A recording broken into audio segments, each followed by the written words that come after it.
Hey everyone, welcome to our 73rd episode of Brew Talk with Mr. Beer. My name is Robert Lewis. I'll be your host for today's show.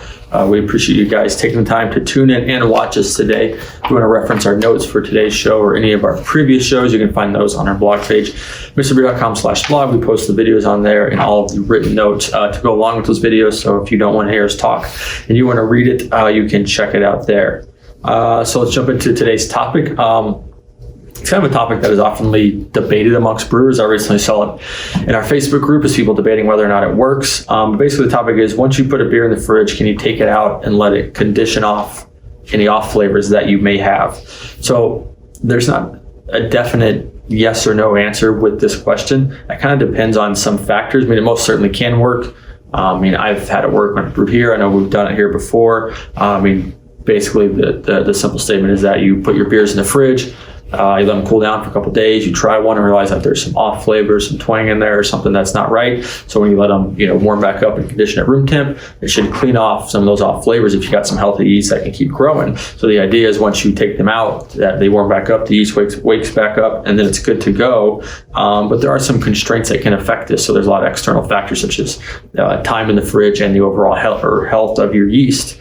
So that is why, with our instructions for our basic brewing instructions and all of our refills and recipes, we do recommend that you guys put 1 or 2 beers in the fridge just to try them for the very first try. If they taste good, put the rest in. If you don't like how they taste at that stage, then you have the rest still conditioning at room temp, and this isn't even a factor for you. So just keep that in mind, when you're brewing your beers. Don't just chill them all right away. Chill 1 bottle or chill 2 bottles and just see what you think and see if you like them. If you do, you're good to go. If you don't, you can let them sit for another week or 2, and that will clean up some of those off flavors. So let's talk about the time constraints first that can kind of affect whether or not this will work, because it's very variable if it will work or not. So the safe range that we have found for taking beer out of the fridge, let it further condition, would be under 7 days. So at this stage, the yeast is most likely not dead yet. It's just dormant from the cold. So as it warms back up, at room temp, the yeast should start waking back up and start getting active again and cleaning up any remaining sugars or helping kind of clean up some off flavors, just doing what yeast does best, making amazing beer. If you get in the range of like 17 to 14 days, I think the chance of this working really drops down a lot. We think taking beers out of the fridge at this stage, there's a chance it could work if you got super healthy yeast, but most likely your yeast is either dead or it's starting to die. So once you take it out, it's not going to do anything. You're probably not going to have enough healthy, viable yeast cells left to kind of clean up those off flavors and get back and get that yeast back to work. So it just might not really make the change that you're looking for. Then anything longer, we think, than 14 days, you pretty much got dead yeast at that point, especially if you're brewing with ale yeast. That stuff's long gone. So taking the beer out of the fridge at that point, we think it wouldn't work. In some cases it could. I'm sure someone somewhere has done it and it's worked well, but we just haven't seen it work well for us, and it's just not something that we recommend. The other factor is yeast health. So you want to make sure that you're following the brewing directions that we outline very closely, because what those steps do is they help promote healthy yeast growth. So you want to make sure you're sanitizing everything thoroughly, so there's no infections the yeast is fighting off or any weird bacteria that they got to fight off during fermentation.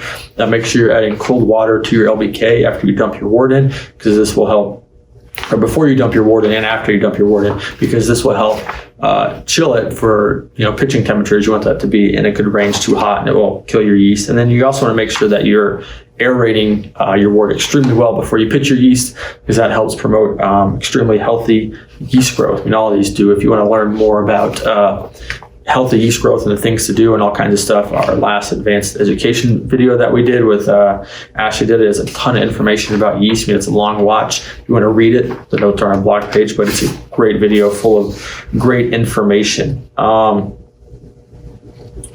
So if you have healthy yeast, then that will obviously help in the situation, but that's just why we can't stress enough. Like I mentioned earlier, try 1 to 2 beers at a time, put them in the fridge. Everyone has a different taste in their beer.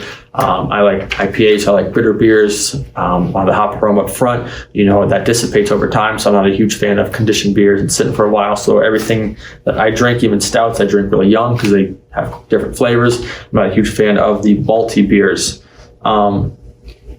And if you have any off flavors in your beers when you try one, just let the rest condition for a little longer at room temp and then try it again. That will clean up any of those off flavors. We want to know what your guys' thoughts and opinions are on this topic, since it's a little debated. So please comment on the video. If you've pulled beer out of the fridge, let it condition and cleaned up off flavors. If it didn't work for you, what your time constraints are, what your thoughts on it in general, because we're just curious. I want to hear what the brewers think about it.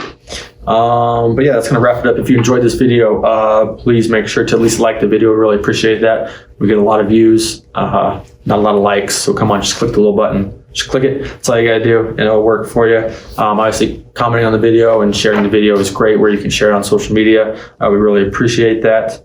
Now, we put out different content on all of our social media platforms, so make sure on Facebook, Instagram, and YouTube, search at Mr.Beer, find us there. We have an exclusive YouTube series that we do. Instagram is a lot of behind-the-scenes stuff. Facebook is our awesome Facebook group. Make sure you turn on post notifications as well, especially for YouTube. Then you get notified when we post and release something new. And if you want to join awesome Facebook group, Mr. Beer's Brewing Society, I think we're almost up to 1,600 members now. We just ask that you answer 3 questions and we'll let you in. It's called Mr. Beer's Brewing Society. You can search that on Facebook and join. We highly recommend it. It's a great place to learn and just discuss beer and home brewing with other home brewing enthusiasts. So that wraps it up. We will see you guys next week. Cheers.